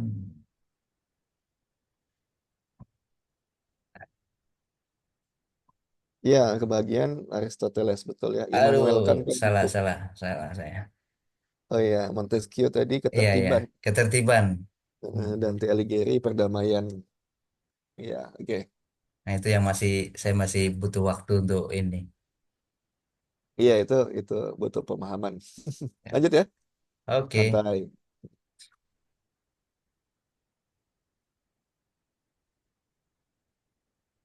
Ketertiban.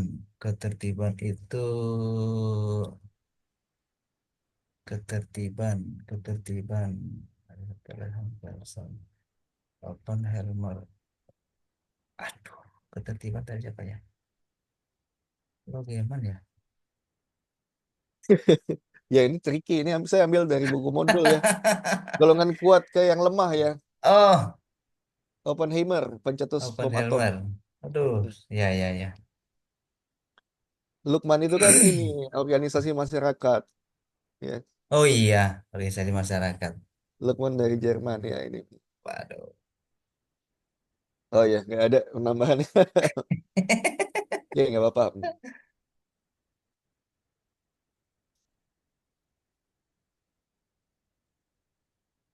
Mencapai Kemakmuran dan keadilan kemakmuran, sosial. kemakmuran, kemakmuran. Oke.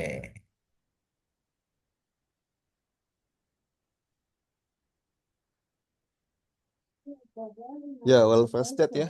Kannenberg tadi ya, dari Jerman. Bentar, Ya, sebentar. Pancasila. Kayaknya belum selesai ini. Iya, minum Pancasila susu. sila kelima juga Sebentar, sama. bentar. Bentar Oh deh, iya, belum bentar, selesai. bentar. Lima Dikit menit lagi. lagi. 5 menit lagi Dikit deh. lagi. Oke. Ya, 6 dari 10.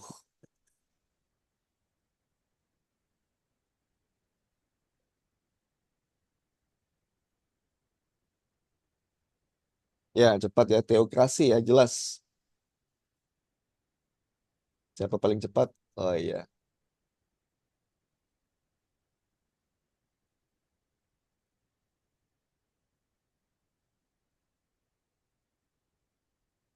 Timbulnya negara ketika unsur negara tersebut.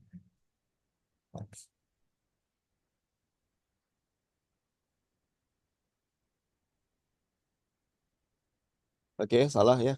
Ini teori apa tadi? Yang pertama, teori kenyataan ya. Ya, Oke.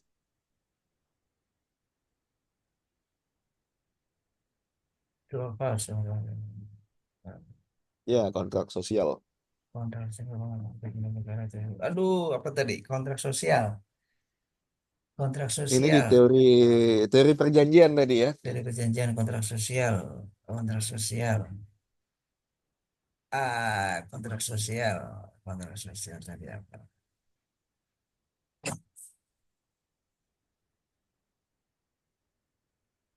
Aduh, lewat. Iya, ya betul ya. Jean-Jacques Rousseau memang mencetuskan teori sosial tadi dalam teori perjanjian ya. Jadi dia apa tadi mencapai suatu kedaulatan, maka perlu kontrak sosial. Ini dikemukakan Jean-Jacques Rousseau. Nanti akan banyak banyak dengar istilah Rousseau di ilmu hukum ya. Hans Kelsen, Rousseau dengan Immanuel Kant. Tuh, nggak ada penambahan ya. Ya, dua lagi.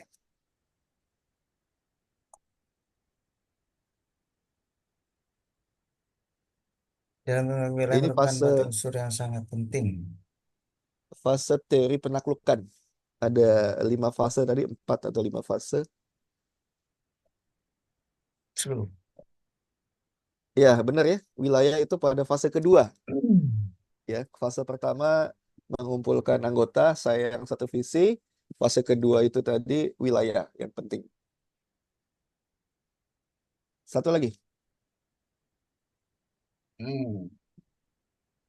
Satu lagi pendapat merupakan lanjutan sarjana. Diktatur tadi, diktatur. Ya, ada 2 pendapat tadi ya. Diktator pengembangan dari demokrasi, tapi uh, ya Jerman ya. Tadi Karl Marx ya. Karl Teman-teman juga Marx bisa ya. banyak tuh punya Karl Marx ya. Karl Marx memang sama seperti Machiavelli-nya Italia ya. Jadi Karl Ya. Marx ini uh, Machiavelli-nya Jerman gitu. Ya, saya cuma mau mengukur. Hah? Jadi mau gambar. Jadi mau gambar. Dari